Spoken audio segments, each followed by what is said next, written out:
Have you ever caught yourself making a quick decision only to wonder later, why on earth did I do that? Maybe it was a snap judgment about a person, a hasty purchase, or a gut feeling that turned out to be wrong. It's like your mind is playing tricks on you, sometimes brilliant, sometimes baffling. But what if I told you that this isn't just random? That your brain is actually running two very different types of thinking at the same time, almost like two teammates in a tug of war, each pulling you in different directions, shaping the way you see the world without you even noticing? That's exactly what Daniel Kahneman explores in his groundbreaking book, Thinking Fast and Slow. This isn't just another psychology book. It's a deep dive into the hidden forces driving our thoughts and decisions, revealing how much of what we believe is automatic, intuitive, and fast, and how much requires slow, deliberate, and effortful thinking. It's a journey that can transform the way you understand yourself, your choices, and your interactions with others. Over the next 20 minutes, I'm going to take you on a fascinating ride through Kahneman's ideas, breaking down these complex concepts into everyday language with real-life examples you can relate to. Whether you want to improve your decision-making, avoid common mental pitfalls, or just get inside the mind of one of the greatest thinkers of our time, this video is your personal guide. So before we jump in, go ahead and smash that like button if you're ready to challenge the way you think. Subscribe to the channel so you don't miss future videos that help you grow smarter and more self-aware. And if you want to take it even deeper, check out the link in the description to grab your own copy of Thinking Fast and Slow. Believe me, this book is a game changer, and it might just change your life. Alright, are you ready to uncover the two minds inside your head? Let's get started. Let me introduce you to one of the most fascinating discoveries about how our minds work, something Daniel Kahneman, a Nobel Prize-winning psychologist, uncovered after decades of research. He tells us that your brain isn't just one thinking machine, it's more like two separate systems, working side by side, but very differently. He calls them System 1 and System 2. Think of System 1 as your brain's lightning-fast, automatic pilot. It's the part of your mind that jumps into action without hesitation. Imagine you're walking down the street and suddenly spot a snake. Before you even consciously think, your heart races, your body pulls back. That's System 1 saving you, working on instinct and intuition. It's effortless, instant, and often unconscious. When you recognize a friend's face, understand simple sentences, or quickly answer, "What's 2 plus 2?" System 1 is behind it. It's your mental autopilot, making decisions so fast you don't even realize it's happening. Now on the flip side, there's System 2. This is the slow, careful, deliberate thinker in your brain. System 2 is like that friend who takes their time, double-checks facts, and methodically solves problems. It steps in when you're trying to figure out a complicated math problem, write a detailed email, or plan a big event. System 2 is what you engage when you need to focus and concentrate, and it's exhausting because it requires effort. Have you ever felt mentally drained after doing intense work or making a difficult decision? That's System 2 working hard. Here's what's truly fascinating. System 1 is always on, effortlessly running in the background, while System 2 only steps in when needed. But the catch is, System 2 is lazy. It doesn't like to work hard. It prefers to trust System 1's fast judgments, even when those judgments might be wrong. So here's a question for you to ponder. When was the last time you trusted your gut feeling instead of carefully thinking something through? And be honest, how did that turn out? Was it a brilliant insight, or did you wish you'd paused and thought more deeply?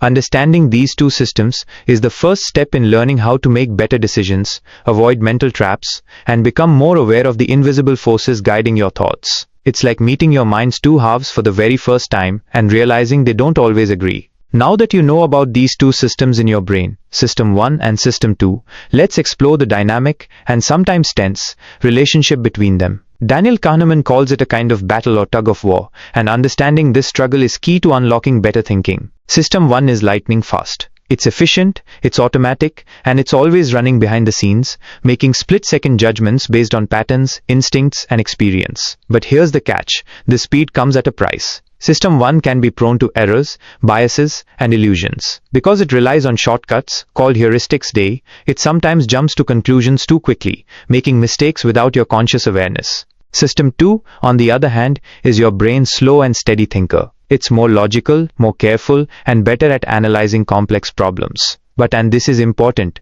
System 2 is lazy. It doesn't want to work hard if it doesn't have to. So most of the time, it happily trusts the quick answers. System 1 throws out and stays in the background, conserving mental energy. Imagine this.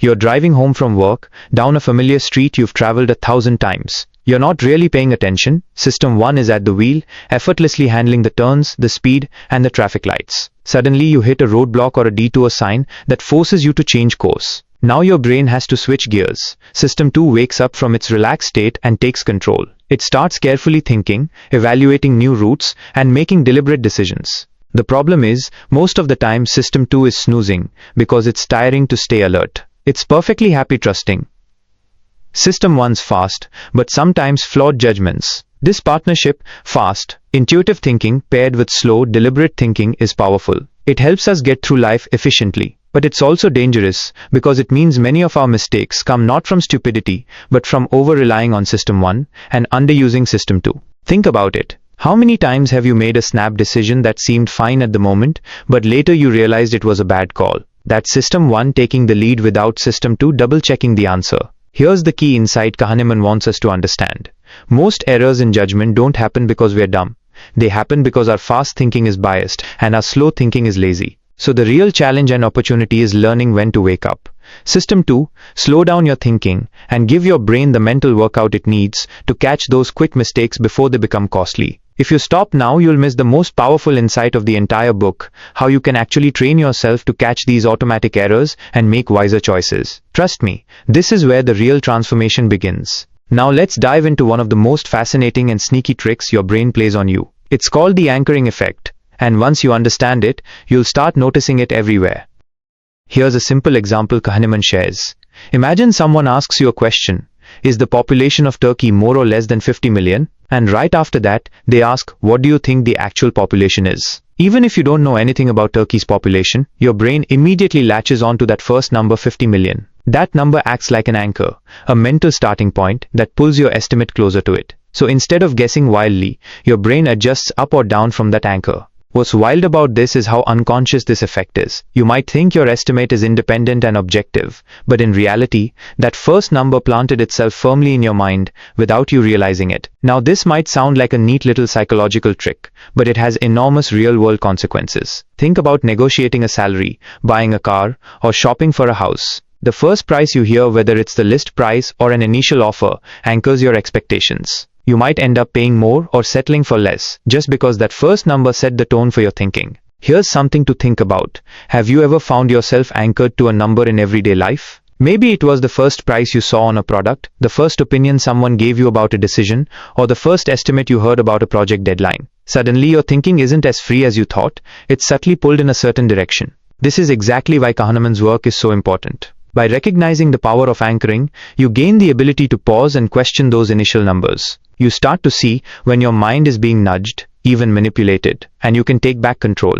Imagine how much better your decisions would be if you stopped letting invisible anchors pull you around like a ship caught in a current. So next time you hear a number or an estimate, pause and ask yourself, am I being anchored? Is this number shaping my judgment without me even knowing it? If you've made it this far, you're already becoming more aware of your mind's hidden workings. Don't stop now. There's so much more to uncover that will sharpen your thinking even further. Here's another fascinating insight from Kahneman, something called the availability heuristic. It's a fancy term, but the idea is simple and something we all experience without even realizing it. The availability heuristic is about how your brain estimates the likelihood of events based on how easily examples pop into your mind. In other words, if you can quickly recall something, your brain assumes it's common or likely, even if that's not really true. Let me give you a practical example. Have you ever watched a news story about a plane crash and suddenly felt anxious about flying? Or maybe you heard about a friend getting robbed and all of a sudden your neighborhood feels way more dangerous than it actually is. That's your availability heuristic at work. Why does this happen? It's because our brains are wired to pay extra attention to vivid, recent, or emotional experiences. This is a survival mechanism. Back in prehistoric times, if you saw a dangerous animal nearby or heard a warning cry, it was crucial to remember it immediately. Your survival depended on it. But here's the catch. In the modern world, this mechanism can backfire. Because your brain gives so much weight to whatever is fresh and dramatic in your memory, you can end up overestimating risks. You might think airplane crashes are common because they get heavy media coverage, or believe your neighborhood is unsafe because of one recent crime even when the statistics say otherwise. This can lead to unnecessary anxiety, fear, or even bad decisions based on an inflated sense of danger. So here's a little mental check for you. The next time you find yourself overwhelmed by scary headlines or personal worries, pause for a moment. Ask yourself, am I reacting to the actual reality, or just the most available story that's popping into my mind right now? This simple question can help you step back, calm your emotions, and see things more clearly. because your brain's natural shortcut is helpful, but only when you understand its limits. If you've stuck with me this far, you're building something powerful. The ability to see past the immediate stories your mind tells you and get closer to the truth. And that's where better decisions begin. Have you ever found yourself saying something like, "I knew that was going to happen," right after an event unfolds? Maybe after a big news story, a business failure, or even a personal setback? That feeling, that rush of certainty, is what psychologists call hindsight bias. It's a powerful illusion that makes us believe events were far more predictable than they actually were. Daniel Kahneman warns us about how dangerous this bias can be. You see, hindsight bias tricks our minds into overestimating our ability to foresee the future. It creates this false sense of clarity, making us think we already knew it all along, even when the reality was much more uncertain. Take the stock market, for example. After a sudden crash, many investors confidently claim it was obvious this was going to happen. But here's the truth. The market is complex and unpredictable. No one really knows for sure what will happen next, and claiming otherwise just feeds this illusion of understanding. What's worse is how hindsight bias impacts our growth. When we believe we knew it all along, we become less willing to learn from our mistakes. We close the door on valuable lessons because we convince ourselves there was nothing new to discover. This can trap us in patterns of overconfidence and prevent real progress. Think about a time you look back on a decision or event and felt certain you had predicted the outcome. Now ask yourself, how clear was it before the event actually happened? Were you really that sure, or is hindsight bias making you feel smarter than you were?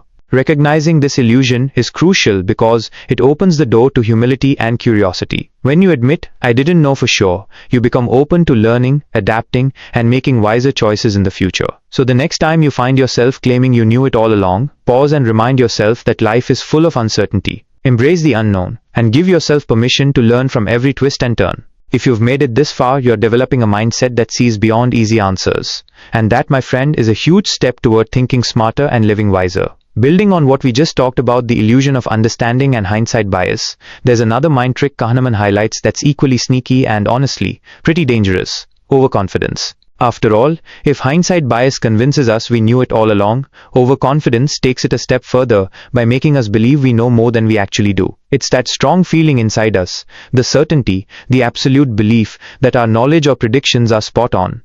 Here's the surprising truth Kahneman reveals. Most people, including experts in fields you'd think would be reliable, doctors, financial analysts, even weather forecasters, are often no better than guessing. That means despite all their training and experience, their predictions aren't much more accurate than flipping a coin. Why does this happen? Because many experts, like the rest of us, rely too much on System 1, that fast, intuitive part of the brain we talked about earlier. They trust their gut feelings, their instincts, and quick judgments. Meanwhile, System 2, the slower, more logical thinker, often gets ignored or underused, especially when it comes to processing complex probabilities and details. Imagine a doctor diagnosing a patient based on a quick hunch rather than carefully reviewing all the tests and data. Or a stock trader making a big bet because it feels right without analyzing the full market trends. These snap judgments feel confident, but they can miss the bigger picture. Now think about your own life for a second. How often have you felt completely sure about a decision or prediction, only to realize later you were wrong? Maybe you were confident a certain plan would work perfectly, a job interview would go your way, or that your favorite team would win, only to be surprised by the outcome. This overconfidence isn't just embarrassing, it can lead to costly mistakes, missed chances, and stubbornness. When we're overconfident, we often ignore evidence that contradicts our beliefs. We don't double-check, we don't seek advice, and we keep pushing forward, even when it's clear things aren't working. So here's a question for you. Have you ever been so sure about something that you didn't want to hear anyone else's opinion? Maybe that confidence pushed you to take risks that didn't pay off? That's your mind's overconfidence showing up. The good news is, by understanding this bias, you can learn to check yourself. Next time you feel absolutely sure about something, take a deep breath and ask, am I relying too much on my gut? Have I really looked at the facts? That small pause invites your System 2 to wake up and balance the quick judgments of System 1. Remember, confidence can be a powerful tool, but when it crosses into overconfidence, it becomes your mind's enemy. Staying humble and curious keeps you open to learning, adapting, and making smarter decisions. If you're still with me, you're already seeing how complex and fascinating your mind really is, and how much power you have to steer it better. Now that we've talked about overconfidence and how our minds can trick us into believing we know more than we actually do, let's explore another deeply human and incredibly powerful force that shapes our decisions every single day. This one is called loss aversion. Loss aversion is one of Kahneman's biggest and most important discoveries. Simply put, it means losing hurts more than winning feels good. Imagine this. You find $100 on the street. How do you feel? Pretty good, right? Now imagine you lose $100 from your wallet. How does that feel? Probably a lot worse than the good feeling you got from finding the money. That's loss aversion in action. Our brains are wired to protect us from harm, so the pain of losing is stronger and more immediate than the pleasure of gaining the same amount. And this isn't just about money, it applies to all areas of life, from relationships to career moves to personal goals. Because losses sting so much, loss aversion often causes us to avoid risks, even when taking those risks might lead to better outcomes. Maybe you stick with a job you don't love, because the idea of quitting and facing uncertainty feels scarier than the discomfort you're currently in. Or maybe you hold on to an investment that's losing money because selling it would mean admitting a loss, even though cutting your losses might save you more pain in the long run. Here's a thought-provoking question for you. Are you holding on to something, a relationship, a habit, a job, or even a belief, simply because the pain of letting go feels unbearable? That feeling is loss aversion, whispering in your ear, keeping you stuck. Loss aversion shapes so many of our decisions because it taps into our deepest survival instincts. After all, our ancestors who avoided losses like injury or starvation were more likely to survive. But in today's complex world, this instinct can backfire, keeping us trapped in comfort zones and preventing us from growing. The key is learning to recognize when loss aversion is influencing your choices. When you feel paralyzed by the fear of loss, remind yourself that sometimes the pain of holding on is greater than the pain of letting go, and that stepping into uncertainty can open doors to new opportunities and growth. If you've made it this far, you're already starting to see how understanding these mental patterns can help you make wiser, more courageous decisions. And that's a powerful gift. Right after loss aversion, Kahneman introduces another mind phenomenon that's just as powerful and just as tricky to spot. It's called the endowment effect.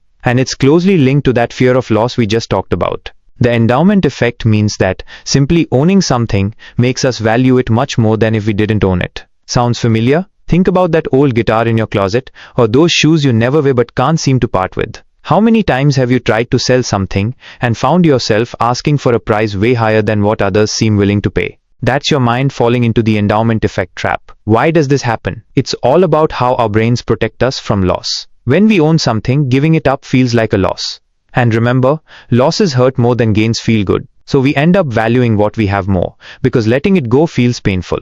Here's a question to make you curious. Have you ever hesitated to sell or give away something, not because you really needed it, but because just the idea of losing it felt wrong? Maybe you held on to a ticket to a concert you couldn't attend or kept a worn-out jacket because it had sentimental value, even if you never wore it.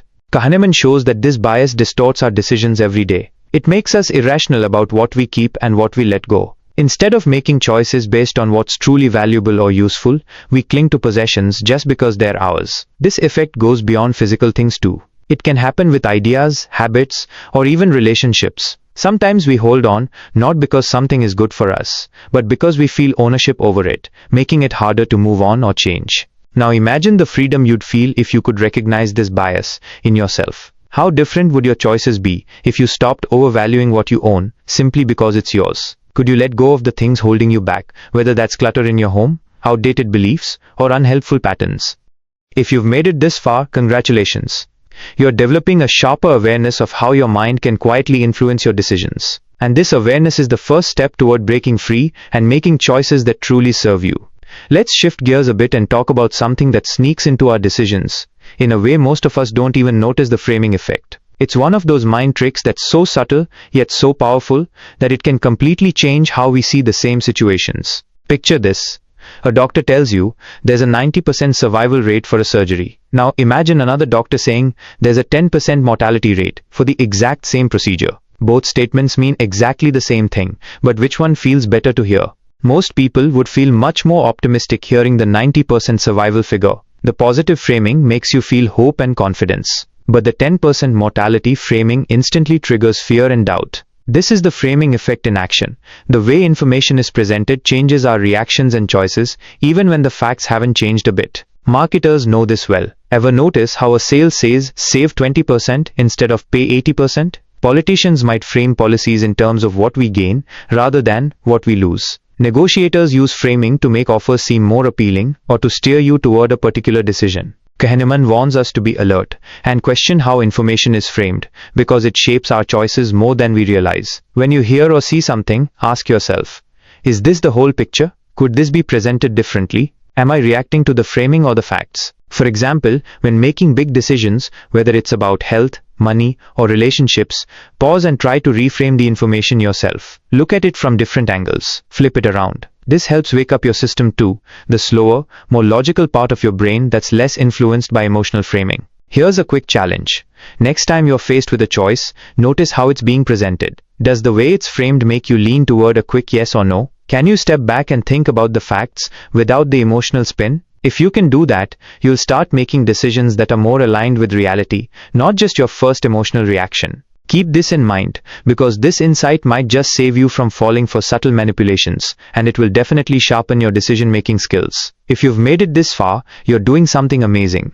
Training your mind to see beyond the surface, to question, and to choose wisely. And that's the heart of Kahneman's message. Now here's one of the most profound and mind-opening ideas Kahneman shares in Thinking Fast and Slow. The idea that inside each of us, there are actually two different selves at work. First, there's your experiencing self, the one that lives fully in the present moment. This self feels everything as it happens: the warmth of the sun on your skin, the sharp sting of a bee, the rush of excitement at a surprise, or the slow boredom of waiting in line. It's the self that's constantly having experiences, moment by moment. Then, there's your remembering self, the storyteller in your mind that looks back on your experiences and creates the narrative of your life. This self doesn't replay every moment like a movie. Instead, it focuses on key memories, especially how experiences ended, and the most intense moments, whether good or bad.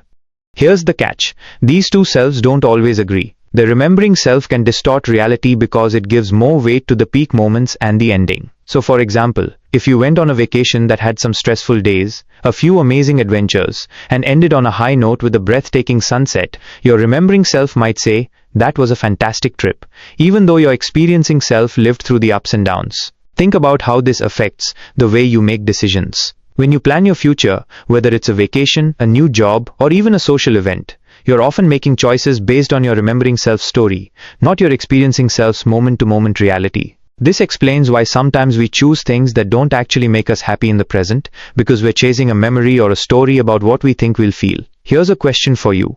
Have you ever looked back on a tough experience and thought, "That wasn't as bad as I remembered," or maybe the opposite, felt worse about it than it really was? That's the dance between your two selves. Understanding this difference gives you a powerful tool.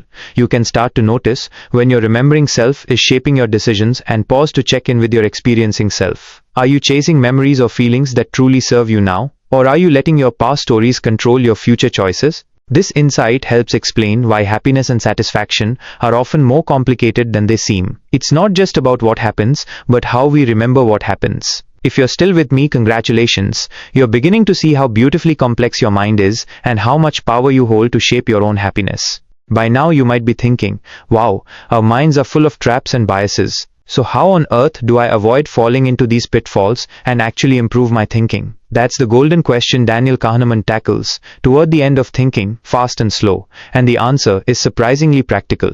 Despite all these mental quirks, those fast automatic reactions of System 1, the lazy tendencies of System 2, the tricks like anchoring, framing, loss aversion, and the pull of the two selves, there are ways to sharpen your thinking and make better decisions every single day. Let's walk through Kahneman's key suggestions, with a few extra tips along the way. 1. Slow down your thinking. Our brains love speed and efficiency, but that's exactly when mistakes sneak in. When a decision really matters, like a financial choice, a relationship conversation, or a health-related decision, pause. Give your slower, more deliberate system a chance to kick in. Ask yourself, am I jumping to conclusions here? What evidence do I have? Could my first impression be biased? Taking even a few seconds longer can be the difference between a costly mistake and a smart choice. 2. Question your intuitions. Intuition feels powerful because it's fast and feels right. But remember, fast doesn't always mean accurate. That gut feeling might be steering you toward a familiar but flawed answer.